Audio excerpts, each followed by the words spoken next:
اس حیوان میں کہ جس میں عرفن خون نہیں ہوتا، جس میں خون عرفن نہیں ہوتا، جس خون زندہ نہیں ہوتا، وہ چوس رہا ہے. اچھا، وہ جو خون چوس رہا ہے وہ اس کے بدن کا حصہ بن گیا ہے، اس کے بدن کا حصہ بن گیا ہے، تو وہ خون کیا ہو گیا ہے؟ پاک. اس میں مچھر کی مثال ہے کہ جیسے مچھر جب انسان کا خون چوس لیتا ہے تو کیونکہ مچھر میں عرفن خون نہیں ہوتا اور انسان کا خون نجس ہوتا ہے، جب مچھر چوس لیتا ہے اور وہ خون مچھر کے بدن کا حصہ بنتا ہے. یعنی مجتہدین فرماتے ہیں کہ وہ اکثر مجتہدین فرماتے ہیں کہ وہ اس قابل ہوتا ہے کہ وہ خون اس کے بدن کا حصہ بنے. تو وہ خون کیا رہتا ہے؟ جب مچھر کو ہم مارتے ہیں تو جو خون اس کے اندر سے نکلتا ہے وہ خون اب مچھر کا خون ہے اور وہ پاک ہے، وہ پاک ہے. لیکن اگر انسان کا خون ہوتا ہے تو وہ نجس ہوتا ہے. اب اس میں ایک جوم کی مثال بھی آتی ہے. آپ نے دیکھا ہوگا پچھلے زمانوں میں وہ جو حجامت کرواتے ہیں، جو گندا خون نکلواتے ہیں، اب آج کل بھی کپنگ کروائی جاتی ہے بہت زیادہ، اور بہت اس کا ثواب بھی اور بہت سے فوائد ہیں اس کپنگ کے. تو پہلے کپنگ کے لیے، حجامت کے لیے اس طرح ڈاکٹرز نہیں ہوتے تھے، تو کیا کرتے تھے، ایک جونک ہوتا تھا کیڑا، وہ انسان کے بدن پہ لگاتے تھے تو وہ صرف گندا خون چوس لیتا تھا. اب وہ جو جونک ہے وہ جب انسان کا خون یعنی انسان کا خون نجس ہے اور جونک بھی عرفن خون نہیں رکھتا، صحیح، لیکن جو خون وہ جونک چوستا تھا وہ اس کے بدن کا حصہ نہیں بنتا تھا. یعنی جونک وہ ایسے چوستا تھا، وہ پھول کے بڑا سا ہو جاتا تھا اور پھر مر جاتا ہے اکثر، یعنی وہ اس قابل نہیں ہوتا اس کے بدن کا حصہ بنے. تو جونک جب خون چوستا ہے انسان کا اور اس کو مارا جائے تو جس کا خون ہے وہ نجس ہے. کیوں؟ کیونکہ اگرچہ اس نے خون چوسا ہے انسان کا، اگرچہ اس میں عرفن خون نہیں ہوتا، لیکن اس میں یہ شرط ہوتی کہ جو خون وہ چوستی ہے جونک، وہ اس کے بدن کا حصہ بننے کے قابل نہیں ہوتا اور نہیں بنتا اس کے بدن کا حصہ. لیکن مچھر میں ایسا نہیں ہے، مچھر چوستا ہے اس کے بدن کا حصہ بنتا ہے اور اس قابل ہوتا ہے کہ وہ اس کے بدن کا حصہ بنے. تو اس سے جو مچھر کو مارنے سے خون ہوتا ہے وہ پاک ہوتا ہے. لیکن جیسے جونک ہے اگر اس کو مارے تو پاک نہیں، کیونکہ اس میں تینوں شرطیں نہیں ہیں، دو شرطیں ہیں، یہ دونوں ہیں، یہ والی شرطیں ہیں. تو انتقال میں جو انتقال اس میں تین شرطیں ہوتی ہیں، تین باتیں ہوتی ہیں. پہلی بات کہ کس کا خون چوسا جا رہا ہے؟ انسان یا خون جہن رکھنے والے حیوان کا خون چوسا جس میں عرفن خون نہیں ہوتا اور اس کے بدن کا حصہ بن گیا ہے، اس کے بدن کا حصہ بن گیا ہے، تو وہ خون کیا ہو گیا؟ پاک ہو جائے گا. تو یہ ہے انتقال کہ جو ایک جگہ سے دوسری جگہ پہ مثلا چیز وہ پاک ہو جاتی ہے. پہلے نجس تھا انسان کا خون، اب وہ اس نے چوسا تو کیا ہو گیا؟ پاک ہو گیا. انتقال کے بعد اسلام ہے.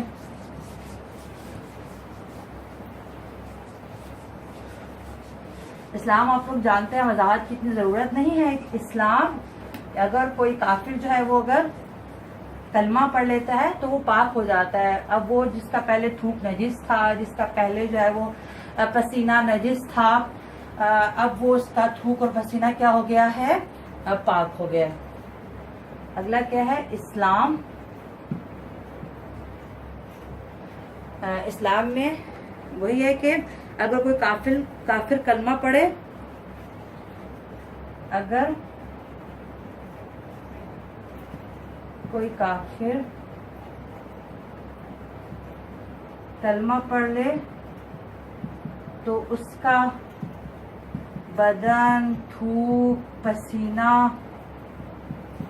سب پاک ہو جاتا ہے.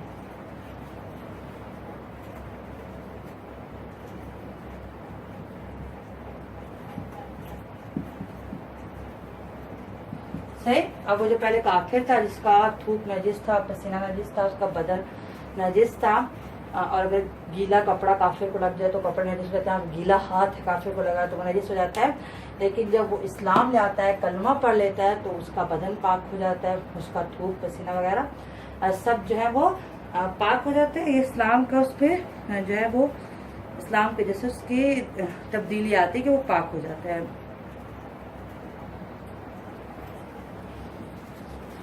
کافر کے بعد آگے ہے تبعیت.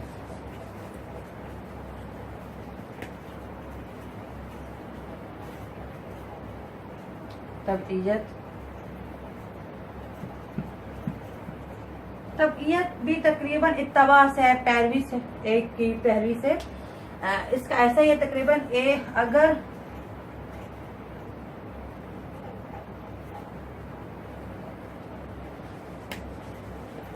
یعنی ایک نجس چیز